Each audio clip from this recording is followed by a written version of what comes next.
afternoon, everyone, and welcome to the first ever Single Parents Hub events. And we all here to support single parents, single mom, and single dad. And the reason we are here together because we know from our own journey, it has been so hard to get where we are now. And I think everyone has something that we want to contribute back and support other single parents and show them that they're not alone and life it doesn't need to be that hard. You know, there always help and support around. You just need to reach out. And today we have 3 amazing experts that come on board to help us. So first we have Francesca, excuse me if I can't pronounce your surname properly, Mastrojanni. Mastrojanni. Is it? I said Yanni. Mastrojanni. And we have Anne-Maria Wickham. She's a hypnotherapist, so don't look into her eyes. And also we have the wide travel expert, and he's also the relationship expert.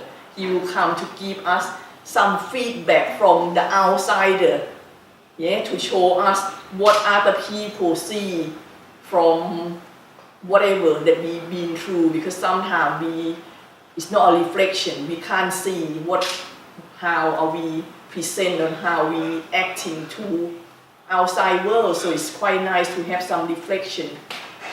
So we start with Francesca, and then after that we're going to open up for Q&A, and she's very good with nutrition, so feel free to ask. Thank you. Hi everyone, it's really great to be here, and thank you so much for the opportunity to be here and share, tell you a little bit about what I do, and explain how maybe it can help you. So my name is Francesca, as Karina said, and I'm a nutritional therapist. I'm not a single mum myself, but I do work with a lot of parents and support them in achieving their health goals and on a journey to more increased well-being.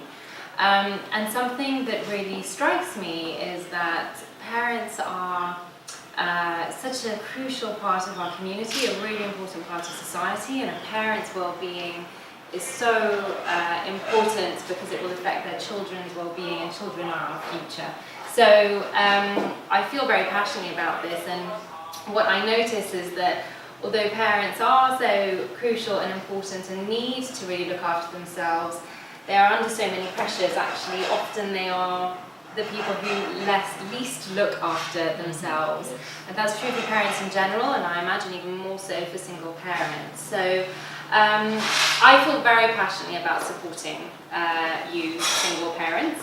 I'll tell you a little bit about my journey. I wasn't always a nutritional therapist. I used to be a speech therapist. I worked in intensive care and neurology for a number of years. Then I became very unwell myself, and that started my whole journey in discovering, what nutrition and natural medicine can offer in the way of being well and optimally well. So I decided to train to support other people do this. I feel that a lot of the time my clients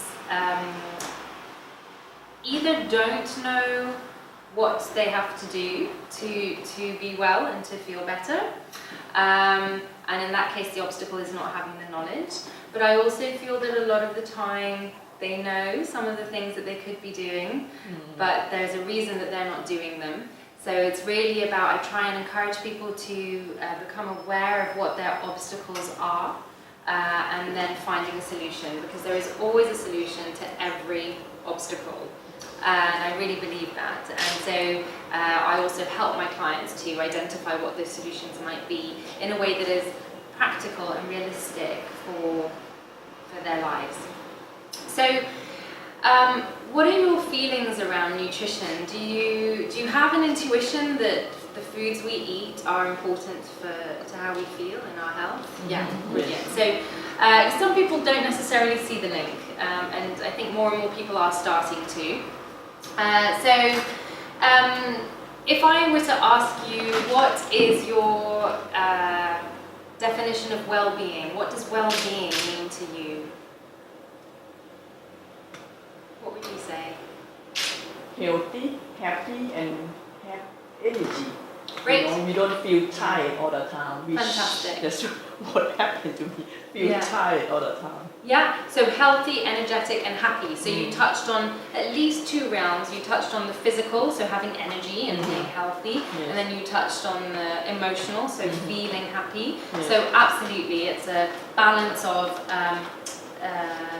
emotional well-being, physical well-being, also mental well-being and spiritual well-being. So to me, the concept of well-being and health is really when all of those areas that we inhabit as human beings really come together and you create balance in all of them.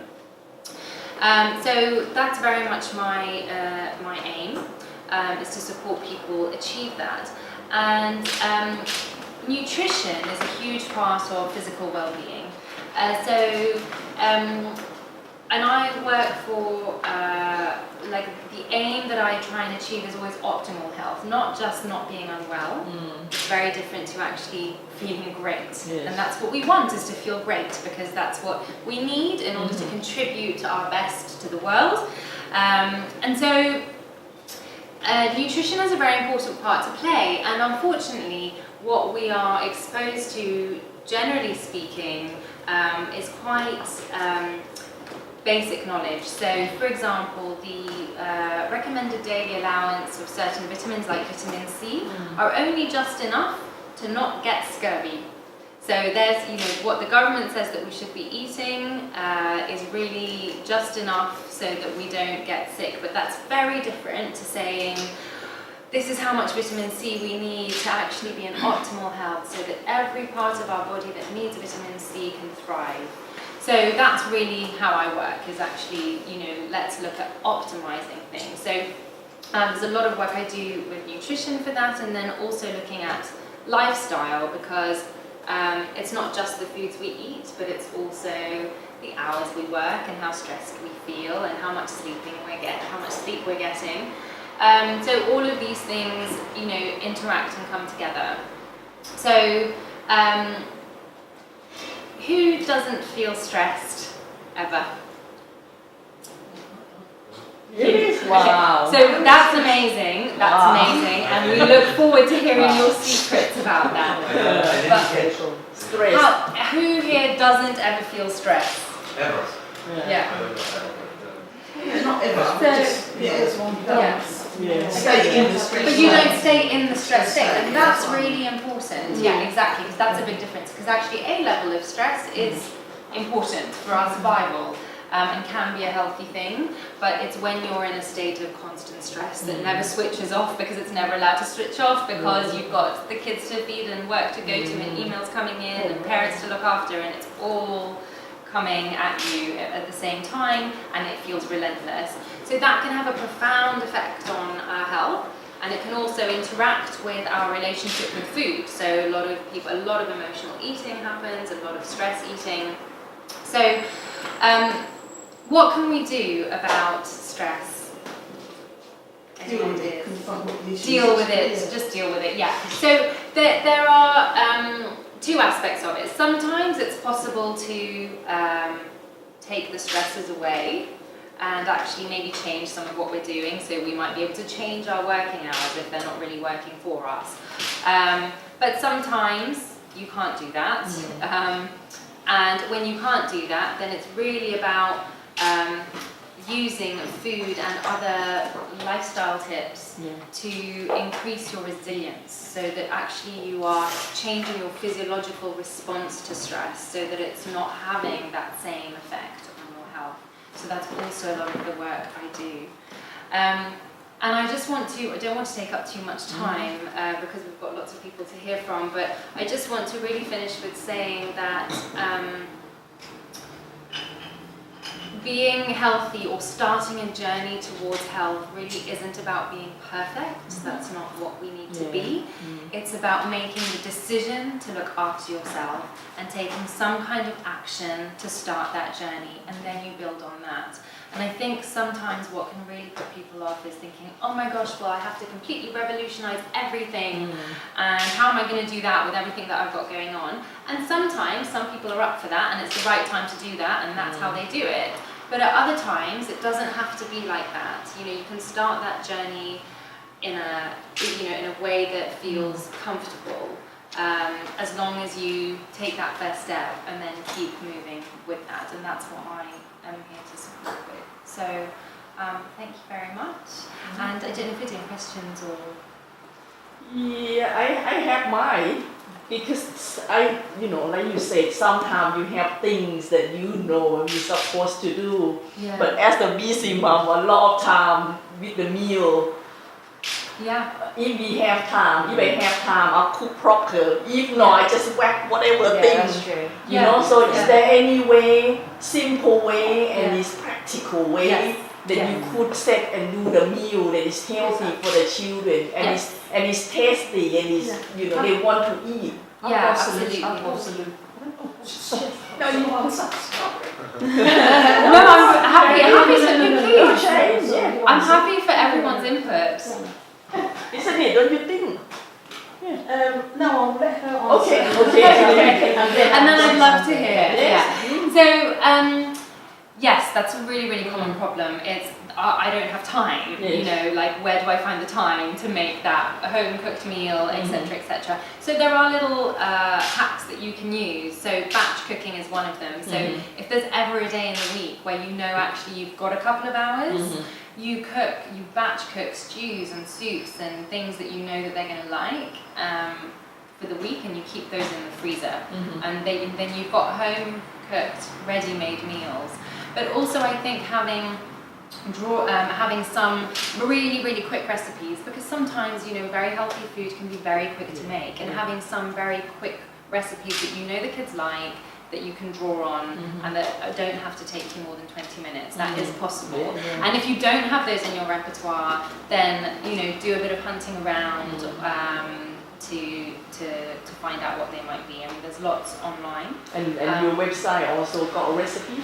I don't have a lot of recipes on my website. No. That's unusual for nutritionists. Yeah, there are different kinds of nutritional therapists. Yeah, I don't post a lot of recipes. Okay. No, on my Facebook there are a few. Yeah.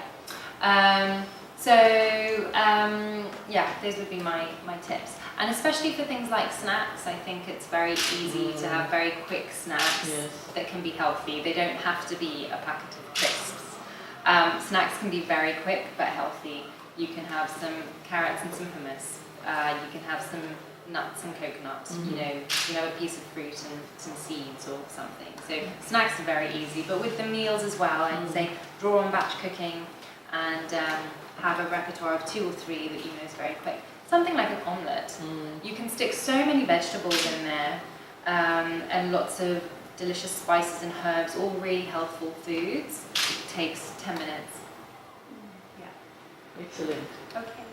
Yes. Yeah, you talked about stress, and stress does not mean every time that it is negative. So in case you're in preparation of something very exciting, then it is euphoric stress, and in case you're in a bad situation and distress. So the eustress actually gives you a lot of energy also. So stress does not mean all time that it is distracting you. That's right. So that's why I specified it's when it goes on and it doesn't switch off. So you have a situation of eustress, which is healthy and can affect performance positively. If that keeps going though, then eventually your performance goes down and so does your health. So there's a great book called Why Zebras Don't Get Ulcers, and it talks about the stress response, and we are not designed to be in a state of constant stress, and in the animal kingdom they experience stress if they're being chased by something, but then as soon as they stop being chased, their stress levels come straight down. And what's happening in our society is that that is not being allowed to happen. So our stress response never switches off. And I see a lot of people in clinic who, as a result, are very, very unwell. Prolonged stress is not healthy, and it can, very often, it is a trigger for diseases and chronic diseases as well. So it has a lot to answer for, the kind of stress that we experience as humans today, which we are not designed to withhold. Did you want to say something about No, you meals? touched on something I was going to say about the meals, what you said, and also, if you're up 11 o'clock in the night, 12 o'clock and you can't sleep, you just prepare your meal then and cook the meal at 12 o'clock in the night, because it's fresh. It's already the next day, so that meal was prepared. And then if you're like just sleeping nothing, instead of that'll keep you occupied, you do your tidying up at the same time while you're waiting for the meal to be completed. So when you finish, the kids come home, everything is tidy. You're happy you're coming home, you don't have to tidy up. So you do that, and then look, when the kids come from school, get them to have a bath. They've got no after school club. You get them to have a bath at 6 o'clock. They put their jammies on because they're not going anywhere. After a little while, they have their dinner. 7:30, they go to bed. Because they had their meal, they've had their bath. And then Amazing, you've got it all planned. Wow. And this is, you have time for yourself. You have time for your partner.